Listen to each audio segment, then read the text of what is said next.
ஓம் சாந்தி. எல்லோரும் சந்தோஷமாக இருக்கிறீங்களா? திருக்குரான் 4வது அத்தியாயம் பெண்கள் அப்படிங்கிற தலைப்பில் 144வது வசனம் பார்க்குறோம். விசுவாசம் கொண்டவரே, நீங்கள் விசுவாசிகளை அல்லாமல் நிராகரிப்போரை உற்ற நண்பர்களாக எடுத்துக்கொள்ளாதீர்கள். இதன் மூலம் உங்களுக்கு எதிராக அல்லாவுக்கு ஒரு தெளிவான சான்றை ஏற்படுத்திவிட நீங்கள் நாடுகின்றீர்களா? ஸோ இங்கே விசுவாசம் கொண்டவர்கள் அப்படின்னா முஸ்லீம்கள் அப்படின்னு எடுத்துக்கிட்டிங்கன்னா, முஸ்லீம் அல்லாதவர்களோட நட்பு பாராட்டாதீங்க அப்படிங்கிற அர்த்தம் வருது. இன்னொன்று இல்லை, இது வேறு ஏதோ ஒரு சண்டை நடக்கும்போது சொன்ன விஷயம் அப்படின்னு எடுத்துக்கிட்டால், எதிரியோடு எப்படி நட்பாக இருப்பாங்க முதல்ல, இல்லையா? ஸோ அது ஒன்று. இன்னொன்று, கடவுளை நிராகரிக்கிறவங்க நாஸ்திகர்கள்னு எடுத்துக்கிட்டால், இப்போ நாஸ்திகர்களோட நட்பாக இருக்காதீங்க. அப்படி இருந்தீங்க அப்படின்னா உங்களுக்கு எதிராக கடவுளுக்கு நீங்களே ஒரு சாட்சியை ஏற்படுத்திடுறீங்க அப்படின்னு இருக்குது. டைரக்டான அர்த்தம் இது. ஆனால் நம்ம ஏற்கனவே சொல்லியிருக்கிறோம், இது எல்லாமே பார்த்திங்கன்னா கலியுகத்தின் இறுதியில் கடவுளே இந்த பூமிக்கு வந்து ஞானத்தை கொடுக்கறதுடைய வெளிப்பாடு தான் எல்லா மதத்திலும் கதை வடிவத்திலோ அல்லது கருத்துக்களின் வடிவத்திலோ வந்திருக்குது அப்படிங்கிறோம். ஸோ அந்த ஞானத்தை நாங்கள் சொல்லும்போது உங்களுக்கே தெரியும் எது உண்மையிலே இது குறிக்குது அப்படிங்கிறது. ஸோ இந்த கடைசின்னு ஒரு வருடம் ஒரு வயோதிகர் உடலில் இறைவன் வரார். அது வரைக்கும் எங்கே இருக்கார்? செம்பொன் நிறமான ஒளி உலகத்தில் இருக்கிறார். நட்சத்திரம் மாதிரி இருக்கார். எப்படி தெரியும்? அவர் சொல்லி தான் தெரியும். ஏன்னா அல்லாவின் வழி அல்லாவிடம் மட்டுமே இருக்கிறது. அவரே வந்து சொன்னால் தான் தெரியும். அவர் தான் வந்து இதை சொல்கிறாரு. ஒரு வயோதிகர் உடலில் பிரவேசமாகி அவர் வாய் வழியாக சொல்கிறார். அந்த வயோதிகருக்கு பிரம்மான்னு பேர் வைக்கிறார். ஸோ அந்த பிரம்மா வாய் வழியாக இந்த ஞானத்தை கேட்குறவங்க தான் பிரம்மா குமாரிகள். என்ன ஞானத்துடைய சாரம் அப்படின்னா, இந்த பூமி சொர்க்கமாகத்தான் இருந்தது முதல் 2500 வருடம். அடுத்த 2000 வருடம் இந்த பூமி நரகமாகுது. அந்த நரகத்தில் பாவம் அதிகமாகி துக்கம் மேலே துக்கம் வந்து உலகமே அழியிற நிலையில் இறைவன் வருகிறார்.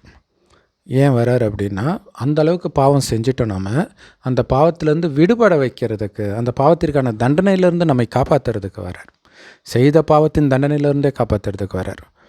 என்ன பண்ணால், மீண்டும் அந்த பாவம் செய்யக்கூடிய குணத்தையே நீங்கள் அழிச்சிட்டிங்க அப்படின்னா மீண்டும் அந்த பாவம் செய்ய மாட்டீங்க. அந்த பாவம் செய்தால்தான் மறுபடியும் உங்களுக்கு தண்டனை கிடைக்கும் அப்படிங்கிற ஒரு மிகப்பெரிய ரகசியத்தை சொல்கிறார். ஸோ எப்படி ஏன் பாவம் செய்தோம்? கடவுள் சொல்கிறார், உங்களை நீங்கள் அழியக்கூடிய உடம்புன்னு நினச்சிட்டு புலனின்பத்துக்கு அடிமையானதுனால காமம், கோபம், பற்று, பேராசை, அகங்காரம் போன்ற அசுர குணங்கள் உங்களுக்குள்ளே வந்தது. அதுக்கு முன்னாடி அன்பு, அமைதி, ஆனந்தம் போன்ற தெய்வீக குணங்கள் மட்டுமே சொர்க்கத்தில் இருந்தது. அப்போ நீங்கள் உடம்புன்னு நினைக்காம இதை இயக்கக்கூடிய ஆத்மா அப்படின்ற உணர்வில் இருந்தீங்க. ஆத்மானா உயிர். அது பூர்வ மத்தியில் நட்சத்திரம் மாதிரி ஜொலிக்கினால் தான் இங்கே போட்டு வைக்கிற பழக்கம் இருக்குது அப்படின்னு கடவுள் சொல்கிறார். அதை புரிஞ்சுக்கணும். மதத்தை உருவாக்குனது மனிதர்கள். கடவுள் ஒருத்தர் தான், மற்ற எல்லோரும் மனிதர்கள் தான். அவங்கள நம்ம தேவதைகள்னு சொல்லலாம், என்ன வேணாலும் சொல்லலாம், ஆனால் மனிதர்கள் தான். ஸோ அந்த கடவுள் ஒருத்தர் வந்து சொல்கிறது உண்மையாக இருக்குமா, மற்றவர்கள் சொல்கிறது உண்மையாக இருக்குமா அப்படிங்கிறத நீங்களே முடிவு பண்ணிக்கோங்க. அப்புறம் இந்த ஞானத்தை கேட்டு இது கடவுளுடைய ஞானமாக இல்லையான்றதும் நீங்களே புரிஞ்சிக்க முடியும். ஸோ இப்போ கடவுள் சொல்கிறாரு, மீண்டும் உங்களை ஏன்னா சொர்க்கத்தில் ஆத்மானே உங்களையும் உணர்ந்து ஒருவரை ஒருவர் ஆத்மானே பார்த்தீங்க. ஏன்னா ஆத்மா தான் கண் வழியாக பார்க்குது, வாய் வழியாக பேசுது, எல்லா வேலையும் செஞ்சிட்டு இருக்கிறவர் இவர் தான். இது ஜடம், இந்த உடம்பு. அது போயிடுச்சுன்னா இது ஏதாவது பண்ண முடியுமா? ஆத்மா போயிடுச்சுன்னா? ஸோ அப்போ உடம்புல இருக்கும்போதே அந்த உணர்வில் இருந்தீங்கன்னா அந்த உடலின் மீது உங்களுக்கு பற்றும் வராது, காமமும் வராது, வெறுப்பும் வராது, அந்த பிரிவும் வராது. பணக்காரன், ஏழை, வெள்ளையாக இருக்கிறான், கருப்பாக இருக்கிறான், ஆண், பெண், ஹிந்து, கிறிஸ்டின், முஸ்லீம், நாஸ்திகன், அமெரிக்காக்காரன், ஆஃப்ரிக்காக்காரன், யூதன், இப்படியெல்லாம் வெறுப்பே உடம்பை பார்க்குறதுனால தான் வருது. ஆத்மாவை பாருங்கள். அந்த ஆத்மாவின் தந்தை பரமபிதா பரமாத்மா சிவபெருமான், அவரை தான் அல்லா பரமபிதான்னு சொல்கிறாங்க. ஸோ அப்போ எல்லாருமே அவருடைய குழந்தைன்னும் பொழுது ஒருவருக்கொருவர் சகோதரர். அதுதான் பாய் பாய்னு முஸ்லீம்க்கு சொல்கிறதுடைய உண்மையான அர்த்தம். ஆனால் அது தெரியாமல் அவங்க முஸ்லீம்களை மட்டுமே பாய் அப்படின்னு நினைக்கிறாங்க. சரி, இப்போ கடவுள் என்ன சொல்கிறாரு? ஆத்மான்னு ஒன்று வந்து என்னை நினைவு செய்யுங்க, கடவுளை நினைங்கன்னு எல்லா மதத்துலையும் சொன்னாலும் கடவுள் எப்படி இருக்காருன்னு எதுலேயுமே சொன்னது கிடையாது. ஏன்னா மனிதர்களுக்கு கடவுளை பற்றி தெரியாது. மனிதர்கள் மதத்தை உருவாக்குவாங்க. மதம் நரகத்தில் வாழ்வதற்கான வழியை சொல்லுது. நரகத்திலேருந்து தப்பிக்கிறதுக்கான வழியை தப்பித்து சொர்க்கத்திற்கு போகிறதுக்கான வழியை சொல்லத்தான் இறைவன் சொர்க்கம் உருவாகிறதுக்கு முன்னாடி வரார். அதுக்கு முன்னாடி தேவை கிடையாது. இல்லையா? ஸோ இப்போ தான் இந்த கடைசி 100 வருடம், அதிலே 90 வருஷம் முடிஞ்சிச்சு. இன்னும் கொஞ்ச நாள் தான். அதனால தான் உலக அழிவு அதிவேகத்தில் நடக்கிறத நம்ம பார்க்குறோம். ஸோ இப்போ நீங்கள் பண்ண வேண்டியதெல்லாம் ஆத்மான்னு இறைவனை நினைக்கணும். அவர் செவ்வானத்தில் நட்சத்திரம் மாதிரி அவரை நினச்சிட்டே இருக்கணும். ஆத்மாவும் அங்கேருந்து தான் வந்தது. ஸோ உடம்புன்னு ஒன்று இருக்கிறதே மறந்துடுங்கன்றார். ஒளியாகவே உணர்ந்து ஒளியாகிய தந்தையை நினைவு செய்யுங்க அப்படின்னு கடவுள் சொல்கிறார்.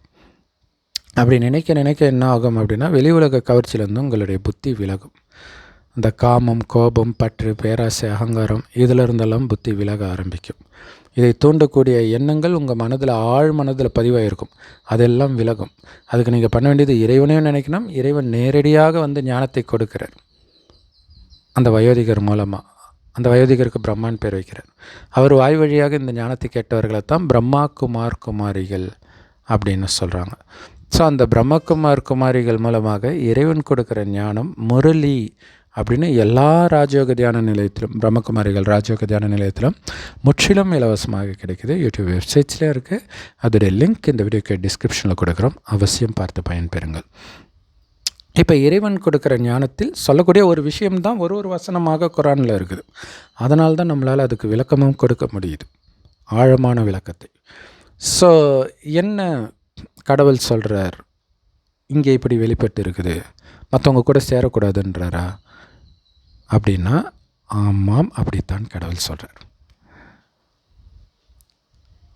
ஏன் சேரக்கூடாதுன்றாரு? ஏன்னா எல்லோரும் காமம், கோபம், கரிமீன், புலனின்பம், சினிமா, வீண் விஷயத்தை பேசுறது, வெறுப்பை உண்டாக்குறது, இதிலேயே மூழ்கி இருக்கும் பொழுது பரிசுத்தமாக பிறக்கிற குழந்தையும் அதே மாதிரி கெடுக்குது இந்த சமுதாயம். இப்போ இறைவனுக்கு குழந்தையாக பிறந்திருக்கிறோம் இப்போ. அதனால் நான் சொல்வதை மட்டுமே கேளுங்கள், என்னை மட்டுமே உங்களுடைய துணைவனாக எல்லா விதத்திலும், நண்பன் மட்டும் இல்லை, கணவன், மனைவி, குழந்தை, அப்பா அம்மா, சகோதரன், சகோதரி, எல்லாமே கடவுள் மட்டுமே, மனிதர்கள் கிடையாது. ஏன்னா மனிதர்கள் எல்லாரும் சாத்தானுடைய வழியைத்தான் ஃபாலோ பண்ணுறாங்க. கடவுள் ஒருவர் தான், அவருடைய வழியும் ஒன்று தான், அவர் வருவதும் ஒரு முறை தான். அப்போ தான் அவருடைய வழி கிடைக்குது. இது வரைக்கும் நம்ம ஃபாலோ பண்ண எல்லாமே சாத்தானுடைய வழி தான். அதனால தான் ஒருவர் அந்த வழியை வைத்து அடிச்சிக்கிறாங்க. என் வழி பெருசு, என் மதம் பெருசுன்ட்டு. கடவுள் மதங்களை உருவாக்கி இன்னொரு பிரிவை உருவாக்க வரல, மதங்களற்ற உலகத்தை உருவாக்க வந்திருக்கிறார். ஆத்மான்னு பார்க்கும்போது அவனுக்கு ஹிந்து, கிறிஸ்டின், முஸ்லீம், பணக்காரன், ஏழை, ஆண் பெண்ணுன்னு கூட தெரியாது. என் அப்பாவுடைய குழந்தை, அந்த ஒளிப்புள்ளி அப்படின்ற அந்த அன்பு, பரிசுத்தமான அன்பு. உடலை பார்க்கும்போது தான் அது தவறான அன்பாக மாறிடும், பற்றாக மாறிடும். இது கடவுளுடைய குழந்தை. ரெண்டே பிரிவு தான். இறைவனுடைய ஞானத்தை கேட்டு தெளிந்து மூன்றாவது கண் மூலமாக பார்ப்பவர்கள் வெளி உலக விஷயத்தில் மயங்க மாட்டாங்க. அதாவது ஞானம்ன்ற மூன்றாவது கண். மற்றவர்கள் இந்த ஊனக்கண்ணினால் தெரியும் அனைத்தையும் பார்த்து மயங்கி கிடப்பவர்கள். இந்த மயக்கத்திலேருந்து தெளிய வைக்கிறதுக்கு தான் சிவபெருமான் மூன்றாவது கண்ணை நமக்கு கொடுக்கிறார். அவர் மூணாவது கண்ணை திறந்தார். அவருக்கு எப்பவுமே மூணாவது கண்ணை திறந்து தான் இருக்குது, ஏன்னா அவருக்கு உடம்பே கிடையாது. ஸோ நமக்கு இந்த ஞானத்தை கொடுத்து மூன்றாவது கண்ணை கொடுக்கிறார். அப்போ எல்லாம் மயக்கத்தில் இருக்கும்போது அவங்களோட சேர்ந்திங்கன்னா நீங்களும் கெட்டு போயிடுவீங்க இல்லையா? அதனால் கடவுள் சொல்கிறார், சங்கதோஷம் உங்களை கெடுக்கும். ஸோ அதனால் மற்றவர்களுக்கு ஞானத்தை கொடுங்கள், அதுவும் விலகி இருந்து கொடுங்க, இல்லைன்னா பற்று வந்துடும். இந்த ஞானத்தை எடுத்தவர்களோடும் கூட விலகி இருந்து தான் அன்பு செலுத்தணும் இல்லையா? இல்லாட்டினா அவர்களுக்குள்ளேயும் பற்று வந்துடும். இந்த உலகத்தை ஆனந்தமாக தியாகம் செய்து நீங்கள் மேலே போகணும். மேலே போயிட்டு சொர்க்கத்துக்கு வரணும். இதே பூமி சொர்க்கமாகும்போது அங்கே பற்றே இருக்காது, காமமே இருக்காது. கணவனும் மனைவி நமக்கு ஒரு வாரிசு வேணும்னு நினைக்கும் போது மனைவி கர்ப்பமாவாள். அதனால தான் அங்கே பரிசுத்தமான மனைவிகள் இருப்பாங்கன்னு குரானில் போட்டிருக்கு. அப்படின்னால இங்கே இருக்கிற மனைவி விபச்சாரின்னு அர்த்தம், அதாவது காமத்தில் மூழ்கி கிடக்கிறவ. இந்து மதத்துலேயும் இருக்கும். கல்யாணத்து மந்திரமே அதுதான். முதலில் சிவனுக்கு மனைவியானாய், இப்போ இல்லையா இறைவனை கணவனாக நினைக்கிறோம். உடலற்ற சம்பந்தம் அது. ஏன்னா இங்கே கணவன் மனைவினாலே காமம்னு நினச்சிட்ருக்காங்க. ஏன்னா உடலை மீறி அவங்களால யோசிக்க முடியல. அடுத்தது தேவதைகளுக்கு மனைவியானாய், அங்கேயும் காமம் கிடையாது. இப்போ உனக்கு மனைவியாக இருக்கிற கெடுத்துடாதுன்னு அர்த்தம். ஆனால் இது மந்திரம் சொல்கிறவங்களுக்கும் தெரியாது, கேட்குறவங்களுக்கும் தெரியாது. ஆனால் இந்த ரகசியம் வெளிப்பட்டு இருக்குது. உடல் உணர்விலேயே மூழ்கி இதை கேட்டால் அது அசிங்கமாக தான் தெரியும். அதனால தான் நாஸ்திகர்கள் அதை நக்கலாக போட்டிருப்பாங்க. சரி.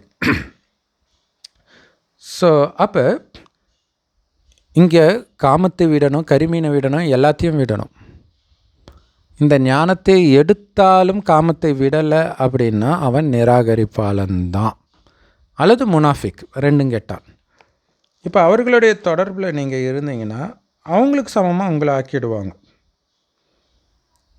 அப்போ காமத்தில் விழுந்துடுவீங்க. அப்படின்னாலே அல்லாஹ் கையை விட்டுட்டு வெளில வந்துட்டீங்க, சாத்தான் கையை பிடிச்சிட்டிங்கன்னு அர்த்தம். ஸோ இதனால் பார்த்து கடவுள் உங்களுக்கு தண்டனை கொடுக்க போகிறதில்ல. நீங்கள் ஏற்கனவே செய்த பாவத்தை மீண்டும் செய்து தண்டனையை நீங்கள் அனுபவிக்க போகிறீங்க. ஸோ அதுதான் இங்கே வெளிப்பட்டு இருக்குது. உற்ற நண்பனாக எடுத்துக்காதீங்க. இந்த ஞானத்திலும் பக்காவாக இருக்கிறவங்களுடைய தொடர்பில் மட்டும் இருங்க. இந்த ஞானத்தை ஃபாலோ பண்ணுறவங்க தொடர்பில் மட்டும் இருங்க அப்படின்னு கடவுள் பிரம்மகுமாரிகளுக்கு கொடுக்குற இந்த ஞானம்தான்.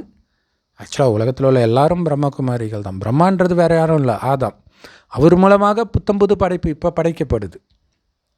மண்ணினாலான இந்த உடலின் உணர்வில் இருக்கிற மனிதர்களைத்தான் ஆதாமாக எழுப்புறார். அந்த மண்ணிலிருந்து நீ மண்ணு கிடையாது குழந்தை, நீ ஆத்மா, எழுந்திரி அப்படின்னு அவருடைய ஞானத்தை கொடுத்து எழுப்புறார். அங்கே ஞானத்தை சுவாசம்னு சொல்லிட்டாங்க.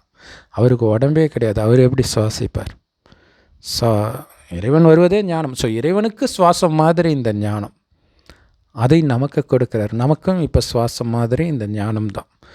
இந்த ஞானத்திலேயே நீங்கள் மூழ்கி இருக்கணும்னா, இந்த ஞானத்தை பின்பற்றாதவர்கள்கிட்டேருந்து விலகி இல்லைன்னா நீங்களும் அவர்களை மாதிரி ஆயிடுவீங்க அப்படிங்கிற எச்சரிக்கைத்தான் இந்த திருக்குரான் வசனத்தில் வெளிப்பட்டு இருக்குது. ஸோ நேரடியாக என்ன அந்த பொருள் வருதுன்றதையும் நாம் சொல்லிட்டோம். இறைவன் கொடுக்குற ஞானத்தில் இது எப்படி பொருந்துதுன்றதையும் சொல்லிட்டோம். ஸோ நீங்களே எது சரி எது தவறு அப்படின்றத புரிஞ்சுக்கிட்டு சரியானதை அன்னப்பறவை மாதிரி தேர்ந்தெடுங்கள். ஓம் சாந்தி. தேங்க்ஸ் ஃபார் வாட்சிங்.